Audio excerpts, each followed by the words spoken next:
Well, thank you, Noelia. I'm not the director of Terremoto. Elena Lugo is the director of Terremoto, but I work in Terremoto as director of development. But, well, we are very excited to introduce you to this new book. It's called Simulacros Interplanetarios, and it's a book about the research project that we launched. As you may know, Terremoto, it's a non-for-profit organization, and we had a magazine for more than a decade now. This magazine it's in charge of intertwine contemporary curatorial and artistic practices around Latin American and the Caribbean. For more than a decade, we tried to follow with a critique view, with a critique point of view, what is going on in the continent and to write about it. And for 3 years ago now, Terremoto has developed a new project called Travesías Terremoto. Travesías Terremoto is a residency program who is really ambitious, and we try to make with a lot of care and love. And it's a project that try to develop the magazine in 3 dimensions. That's what we want to imagine. Travesías Terremoto is a fully funded program for artists. That means that we have grants for every participant in the program, and also try to be interdisciplinary. That it means that we try to create a residency that it not only applies for artists but for another disciplines, as a writer, as Sara, who is one of the contributors of the book, but also scientists and other discipline, as you can see in this first edition.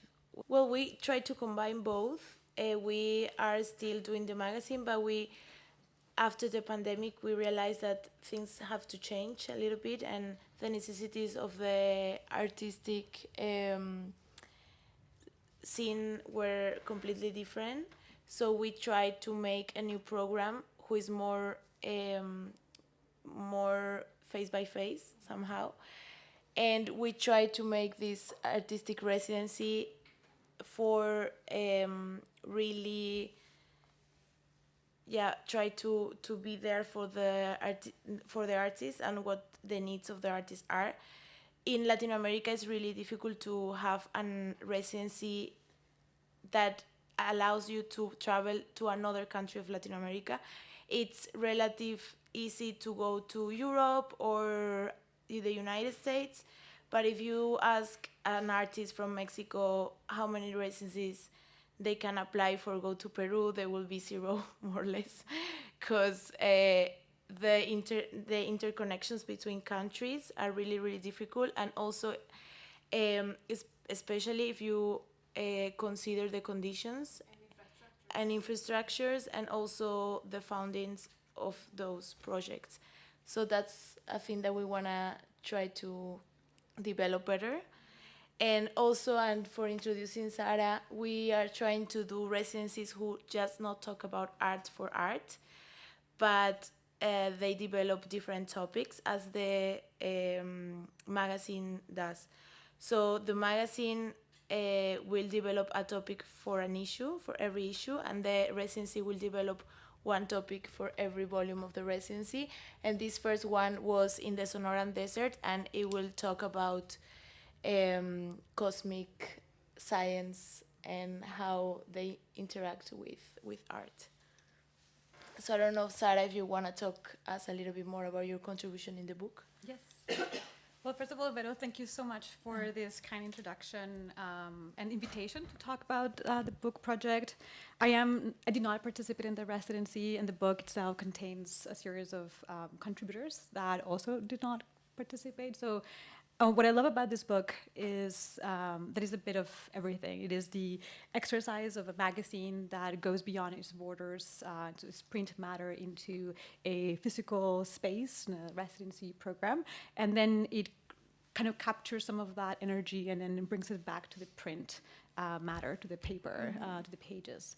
And I think there's a lot to be said about that translation of media or thought.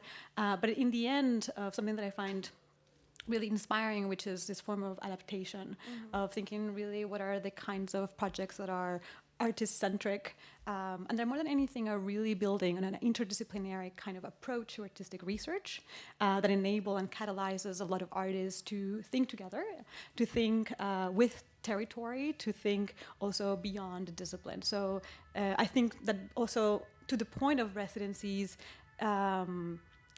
I think there are very few residencies that, in fact, also enable such a choreographed space that is directed in terms of artistic research, that brings together people who, of course, like-minded in terms of their kind of research questions, but that also pushes them to think beyond their own practice. And again, I did not participate, but I also find exciting the project to think about this idea of bringing artists to a simulated space. And so there's a lot to be said about what simulation is doing, the complexities and paradoxes of that simulation. And I mean paradoxes also insofar as there is a history of simulation, especially when it comes to a kind of interspatial, kind of cosmic travel, kind of travel, right? So the traveling itself, I think, crafts a series of imaginaries and implications, ideological, material implications, that I think is also worth unpacking. So as a book, I think it is doing a lot. Presenting a series of perspectives, also reflecting on a series of experiences that the artist had while in residency, and it doesn't stop there, right? So it's actually also going beyond its boundaries, and so there's a lot of spillage within the book that I think is worth definitely taking a closer look. I think my contribution, maybe to give a little bit of context, as I'm an art historian and curator, and this has been a topic that has been also quite inspiring to me, and I've done a series of projects on this kind of line of thinking myself. And so my text actually comes from not only a series of research questions, but also a particular exhibition that I curated at Canal Projects in New York City called Back to Earth. But as a way of introduction, I think it is the premise of the book, if you were to start kind of getting into the introduction, it premises, I think, something that is, of course, very symptomatic of our contemporary moment. It premises a particular moment of epistemic and ontological crisis, bearing and the need to liberate the imagination, right? It's a moment in which we're facing a cooptation or a sequestration of our imagination. So the book and the residency itself, the conditions that it creates in the simulated environment, is one that responds to the urgent need to break open that imagination. And it recourses to, of course, science fiction scenarios. It recourses to the ways in which planetary imagination has been historically deployed both in science fiction, and in science, right? So it's toying with the fiction of science and the science of fiction in ways that is also fascinating for us. So my text, even though I think the book itself is premised on this kind of a condition of ours, which is centered on the uncertainty of the future, and it premises this idea of a kind of future living and cohabitation and interspecies thinking, to some degree, my text tries to do the opposite. It tries to think of the future, but premise on looking back into the past. So I try to give a kind of series of historical reference from art history, from Latin American artists, who since the 60s have also been really interested in unpacking the ideologies that come about planetary exploration, New Horizon colonizing. And so for that, maybe we can go to one of the images. We have a lot of images just kind of circulating. These are images, of course, from the residency. Yeah, but this one in particular is kind of a point of origin for my contribution. And insofar as and this is where it has been really inspiring to my own research, and that is, of course, the implications that the images from outer space of planet Earth have had in our local and kind kind of global imaginaries. The text is actually reliant on a kind of foundational text that I really recommend all of you to read. This is a text by Kelly Oliver. She's a philosopher of science and technology. And her book is titled Earth and World. And in this book, she's really looking at a series of philosophers who in the 1960s or since the 1960s have really grapple with the implications of the moonrise and the blue marble. These are two images that have been historically some of the most distributed images in the history of current visual culture. And she does this kind of trajectory of looking at the implications of these images precisely because at the time, in the late 60s and the beginning of the 1970s, between Apollo 8 and Apollo 11, when the blue marble came about, these images crafted what she calls in the book the live it or love it paradox. Right? For some, the space race and the pursuit of moon landing created this nefarious kind of utopian, technocratic utopia, of course, of the possibility of leaving the Earth and its catastrophe behind for the possibility of habitating another world, another planet. While many were galvanized by the possibility of moon landings and extraterrestrial exploration, others, especially in the global south, were very suspicious of some of these ideologies. And for them, and not only for them, but in terms of the image itself, what it comes out is the beginning of what we today call the planetary turn, right? Or even early globalization discourses come about, the implications of this image, which, of course, confronting us to a view of the planet in its so-called totality, generated this idea of the interconnectedness that we share via the home we share, which is our Earth. And in this kind of planetary consciousness, we also see, in these moments in which the images is distributed, we also see the rise of globalizing movements, like the environmental movements were actually incredibly influenced by this particular kind of picturing of the Earth. So this is a generation that is actually called the kind of the picture generation, right, of people who are thinking about not only the representation of the world and kind of historically since the Renaissance, but the final culmination of that process, which is the turning of the planet as image, right, the world turned into image. And the world as image is, I think, one of the most important factors for us to take into account as we think into globalization and planetary processes, precisely because of the ways in which we treat the Earth as the backdrop of human action, right, as an object of appropriation and waste, which were the implications of some of these images.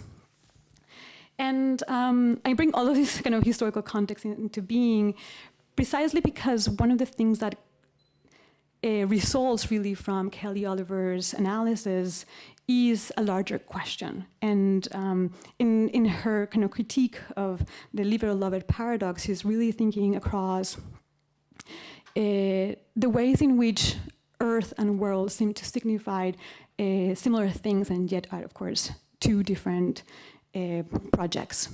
And in thinking with, of course, a kind of planetary consciousness, one that thought about interspecies coadaptation and our interrelatedness to the Earth, which requires kind of this consciousness that came about with some of these images, was the further realization that in order for us to save the planet or save the Earth, we also had to save the world. And so she raises a very profound question that is the kind of starting point for my contribution, which is how do we share the Earth with those with whom we don't share the world? And thinking about the quest of worlding, meaning the repair of our forms of world making, how do we come into contact and how do we come to recognize the worlds that make us, that are not only human, right? So this idea of world making comes into the picture in a way that is actually really important for this residency decades later, right? In this kind of catastrophe and crisis of kind of our realities, our existential passing through the Earth, the question of worlding the world or repairing our relationality to the world is the question that I think the book is responding to, right? The urgencies of repair, of redefining our relationship to the planet, but doesn't stop, again, with the Earth as material project or materiality. It has to go beyond that into the question of world making and world building. And so this project of simulation is a testing ground for the histories, projects, and imaginaries that collide when we come to think about worlding, right? What does it mean to reimagine the world in a time in which the world has turned into picture? What does it mean for us to redefine our coexistence? And one of the beautiful things that come from that reaction or analysis is that the question of interdependency that is kind of catalyzed via some of these images does not come short or doesn't stop right at the kind of obvious answer. We are codependent of the Earth because it allows us to be alive. Right? So the living matter of the interdependency of our relationship with the ecosystem is the obvious answer to that kind of awareness and urgency. And it doesn't stop there. It has to go beyond that to make us understand that interdependency is also brought about in the context in which we are mutually dependent on each other's relationality. So we come into being, we have and gain significance based on those relationships. We don't exist in isolation. So our own meaning, our own purpose as civilization, as societies, as communities of both human and non-human entities is crafted in that mutuality, right? In that projects of interdependence and interrelationality. So again, big picture, but it is a way to think about how to position an intervention like this residency and how to think about the history of Latin American art and artists who have also been at the forefront of questioning, problematizing, unpacking, and redrawing the lines of those imaginaries, some which come from science fiction, as the book correctly crafts, which is the citations of the ways in which interstellar travel existed way beyond or before it became a reality, right? So fictional accounts, science fiction, and the, how do you call it, like the classics of science fiction, the 20s and 30s and 40s, also crafted a series of profound imaginaries, but were quite Western, again, in the ways in which they prophase a particular kind of New Horizon colonization. And I'm going to stop there because there's a lot to be said also from these images about the ways in which New Horizon imaginaries and imaging is reproduced even through this residency. So, well, what I want also to say is that this book is not a diary of what it happens in the residency, but it's a reader about the topic of the residency. So the residency took place in Sonoran Desert in the north of Mexico, and by an open call, we go there with some Latin American artists, and we had a program where artists and scientists were discovering, quote unquote, the desert with all these questions that Sara brought us here. But what we wanted to do with the publication is not about telling the world what's exactly happened. It's not about day one we wake up and go to location number one. It's not about that. It's about a commission text. It's a book with 3 chapters and more than 20 different voices that speaks about these topics in different perspectives. So, for example, there's one contribution that is a conversation between a geoscientist, 20, between writers and artists, because there's also visual contributions for the artists. And for example, this is one of the contributions of the book, that it's from the artist Elisa Balmaceda, who took pictures of Atacama Desert and also the Sonoran Desert in this red kind of light. So it's more or less about 20 contributions, and every contribution has its own vision about what it's what it was to be in the landscape, but also what it was to imagine the landscape as another planet, who was the previous idea of the residency, was to create a intergalactic simulation where you go to the desert and you imagine you were in another planet, and it was a radical imaginary process to think about other worlds and other possibilities and how we conquer other spaces and how we problematize the world, the conquer world, you know. And for example, in Sara's contribution, she talks a lot about how you conquer space as you conquer Latin America, or as Europe conquer other countries. It's the same narrative. So we want to put all of those topics there, so create this book that is a part of a bigger project. As I told you, it's Terremoto, who is this really ambitious program that we have that creates a residency, but also a book, and also it has an exhibition. It had an exhibition, took place in Sonora. That was other of the ways of thinking about this topic through the artworks that artists were making. I mean, this is also, of course, an invitation for you to all read the texts. We're just giving you snippets of information. But one of the things that I love about this brilliantly photographed book is, again, the reiterations of these kind of deserted landscapes. And that's what I wanted to come back in terms of the conventions for New Horizon colonization, which of course started on Earth, and the ways that they're replicated even by NASA imaging, right? For a satellite imaging constantly, right? There's a lot of speculation, of course, controversy around even the first moon landings and how they were crafted or photoshopped even, right, in terms of crafting, again, conveying a particular kind of convention for desert arrival or desertic kinds of landscape. So it's interesting, but it's also, I think, an curious tension within the book to replicate in this context of a simulation, a residency in the Sonoma Desert, that in ways obeys, again, a convention of photographing a particular kind of landscape that is kind of empty, right? Like this idea that the landscape is not inhabited, or that there is a sense of emptiness and void within the landscape is actually really problematic, because that's actually one of the reasons and the ways in which historically photography, especially in the US and Western expansion, many of the photographs were crafted to eliminate indigenous life or more than human life, so that the kind of tierra nihilus concept and trope that we see constantly being replicated in so many New Horizon colonization projects on Earth and away from Earth, seem to continue to help justify the possibility, the openness towards settlement, right? And so there is, I mean, we were talking also about this, like the question of the traveler, the artist, the traveling artist, the implications of some of that positioning, which is also, again, I think is a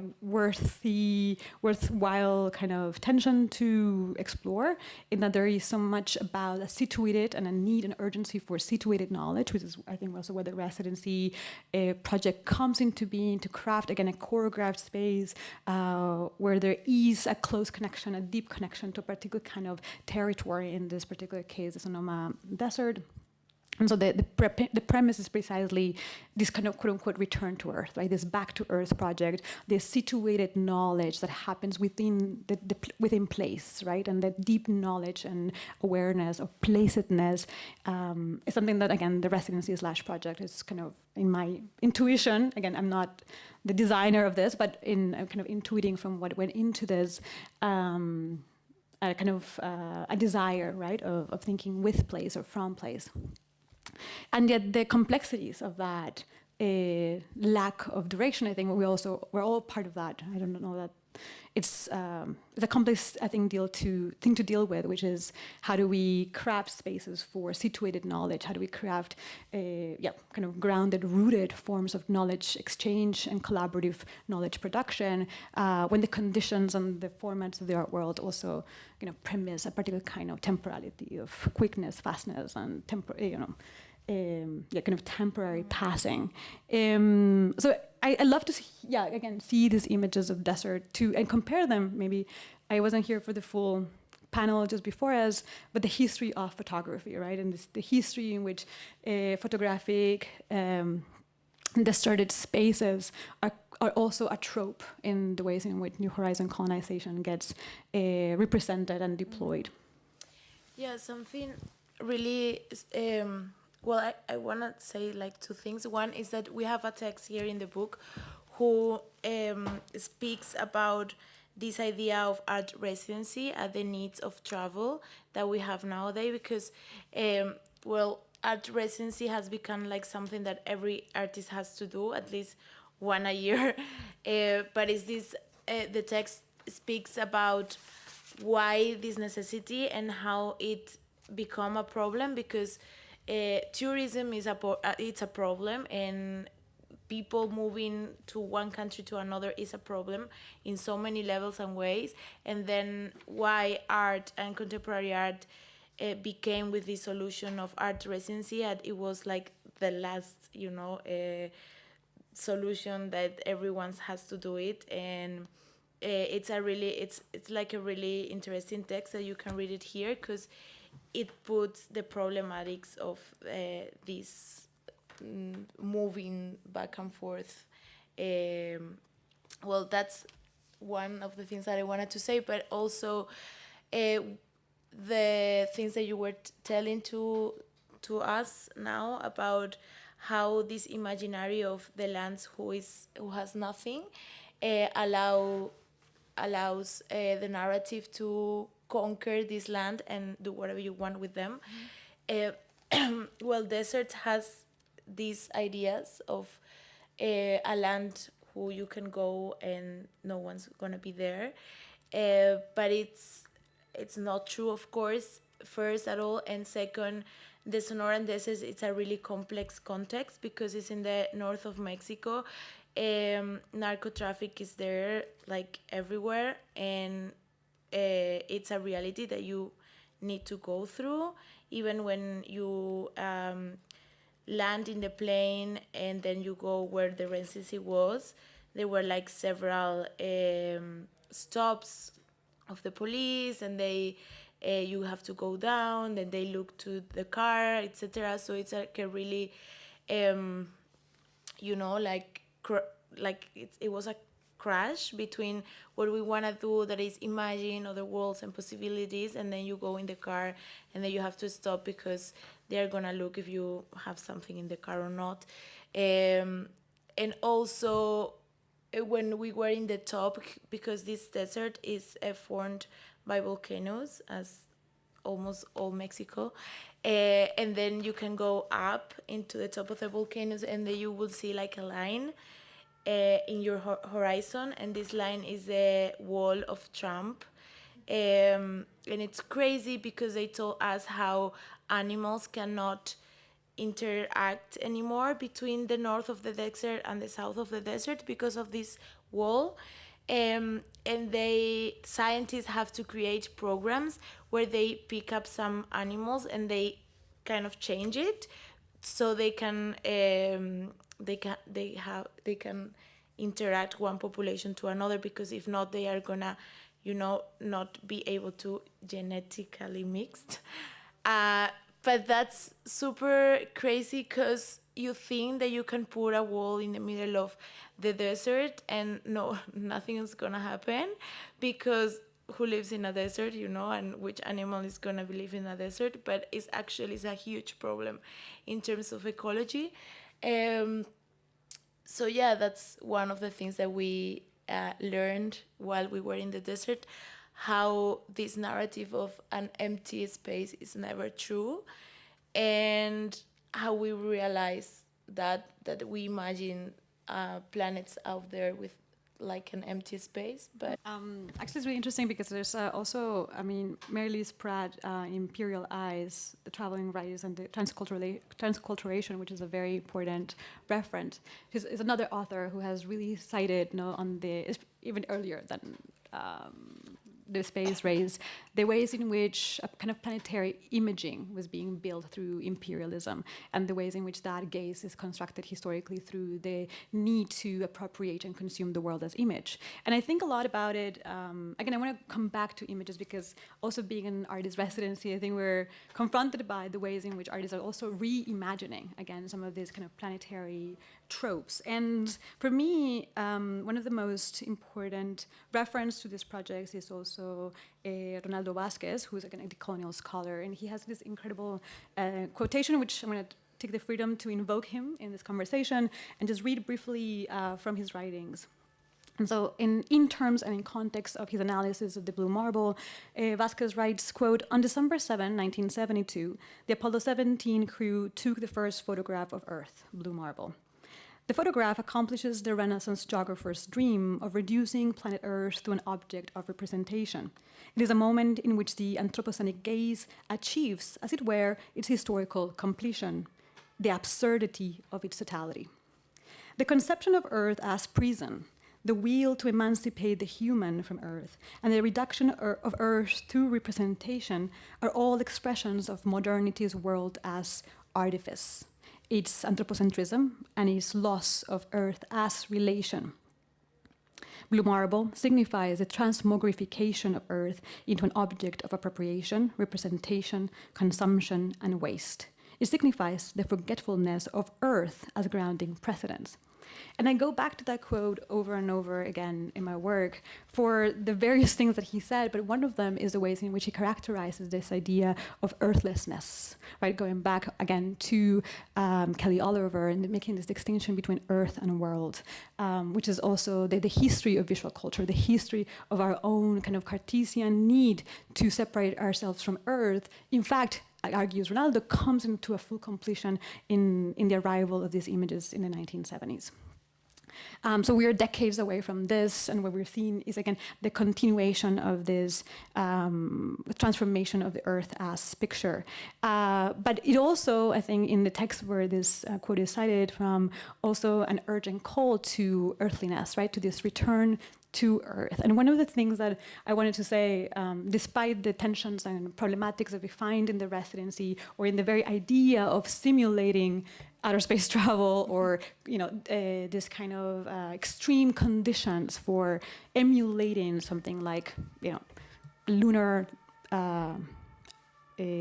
arrival, is precisely a search for earthliness, right? That search and that constant need to position discursive intellectual exchanges for thinking and liberating our imagination, for going back to utopian, so-called utopian frameworks that insist on the possibility of the future. And yet the future that is, I think, hinted and excavated within some of the texts in this book is not, of course, as most of you know, not necessarily a temporal future. It's not a condition or a reality that is thought out to be defined by a becoming or a tomorrow.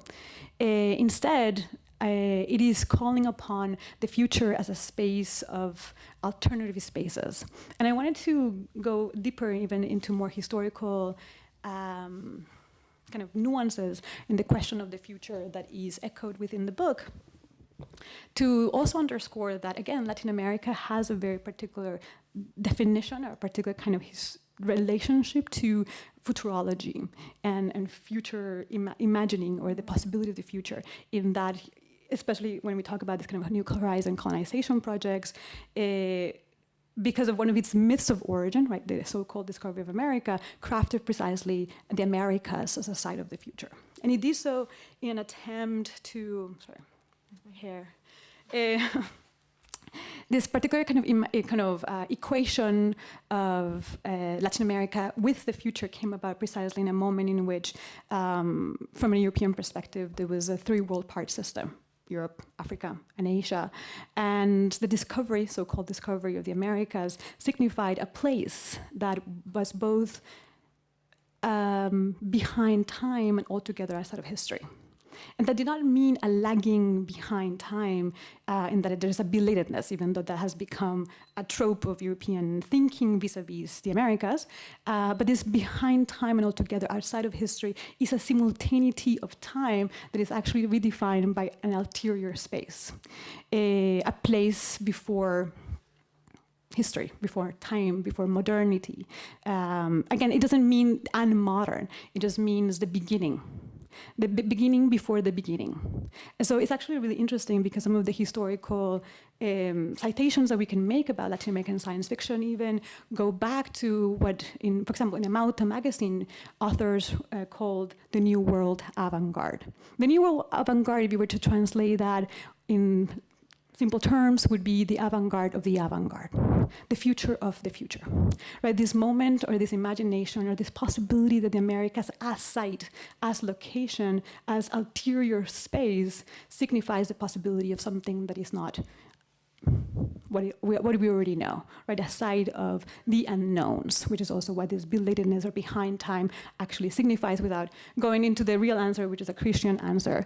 But I think it's really important to keep that in mind as we kind of toy with the idea of a residency that presupposes not this kind of planetary, yes, but also fictional, futuristic, futurology kind of horizons to think about the ways in which the Americas, in fact, have had and have deployed and have crafted, for better or for worse, a particular relationship with the future.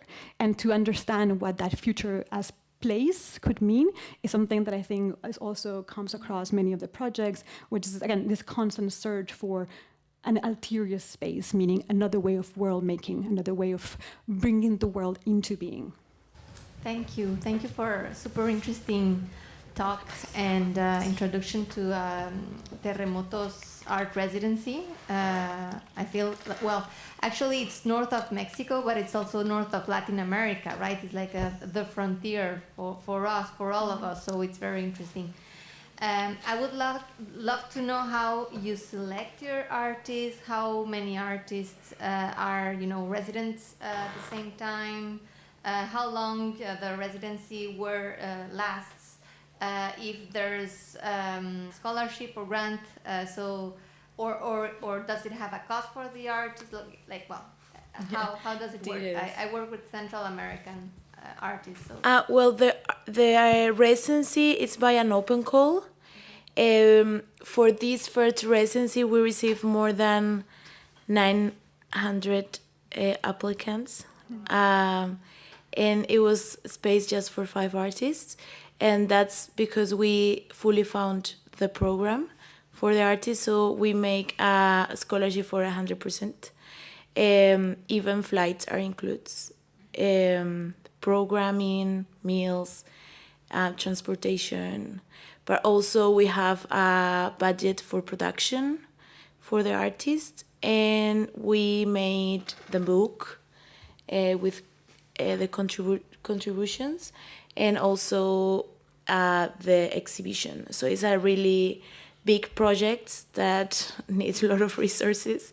So please buy the book. It's only for Latin American artists, so the open call is only open for Latin American artists. In this year we have someone from Mexico, Costa Rica, Chile, Brazil, and Argentina. That were the finals artists who were able to come. The travel, the residency as a trip, it's 1 month.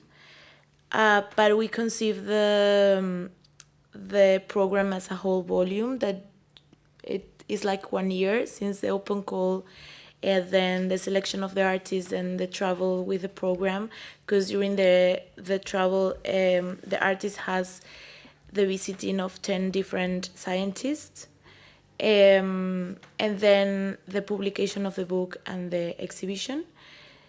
But this year, this particular residency will never happen again, because we change every year the topic and the territory. So last year was this residency, but this year we just came back from Dominican Republic, and we make another topic, invited other curators, do another different open call. So every year it's in a different territory, and it develops a different kind of topic. Okay, so it's not only in Mexico; it can be in everywhere in Latin America. It's everywhere in Latin America. The first one was in Mexico last year, in the Sonoran Desert, but this year was in Dominican Republic, and next year will be in Colombia. So it's a nomadic residency that we invent every year. Such a fascinating talk, and it's great to know how all the aspects that that involve the project. I was wondering about the creative process behind how you put together the residency. As in, do you find the location first and then invite the curators, and at which point do you start inviting the people to contribute to it? I'm just curious about the behind the scenes when it comes to like your perspective as Terremoto. How does it start building until like a publication? Well, this first residency was a long-term process, because Elena, the actual director of Terremoto, she was imagining this residency for a long time with a colleague. She's Ana Cristina Alvera. She's the co-curator of the residency, and she's a philosopher and scientist who conceived the science part of the program. So they became with this idea of combined science and art. And then the location specific of the Sonoran Desert, it was because for Apollo 14, they made an actual simulatory expedition in this desert. So it was a historical movement. So we took this out of the history, and that's why we made it. For the rest of the residencies, we combined, our network, possibilities for foundings, and personal interest, to understand which is going to be the next residency. For example, this year we invited, also the curators change, and it's a local curator who really understands the topic. So it's not Terremoto exactly who develops all the concepts of the residency. This year, Luis Graham Castillo, he's a curator from Dominican Republic who understands the territory and who already has a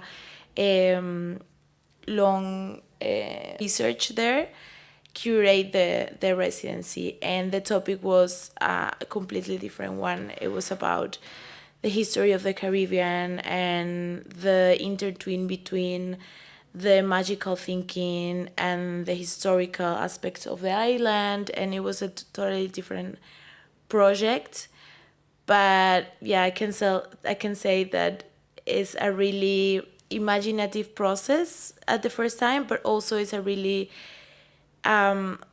day-to-day aspect that is involved a lot of look for possibilities, because the infrastructure of the residency is not built, and that is really positive because you can do whatever you want, but it's not that positive because you have to look for this infrastructure every year. And also our idea is to make residency out of cities, of big cities.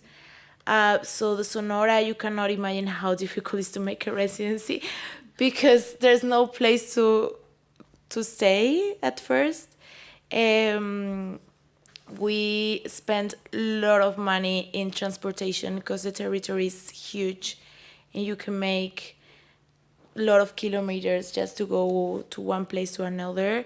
And also, water was a thing, electricity was a thing, Wi-Fi was not a thing because we buy this Elon Musk thing that works everywhere, but we don't know how to charge it. You know, we don't have almost electricity, so we have internet, but we cannot charge all of our computers, for example. So every year it's one thing. In the Dominican Republic, we have other things this year that we have to challenge. Yeah. Well, I really love the text of Sara. No, but No bias. really, it was really interesting text who really kind of overview all the things, because sometimes you are in the middle of the residency, you know, like tries to manage the day-to-day artists, foundings, and then I think the book is a really important artifact to just not stay in the day-to-day of the residency, but really explore the topic and be beyond these things, because I think Terremoto always has this idea of bringing topics out of the art into the art with a decolonize and feminist try to, you know, like this kind of views to the art scene. So I think it's, I don't know, like the book, I really like it as an artifact after the rest. If you want to buy the book, it helps us to continue the project and to do it full funded for everyone.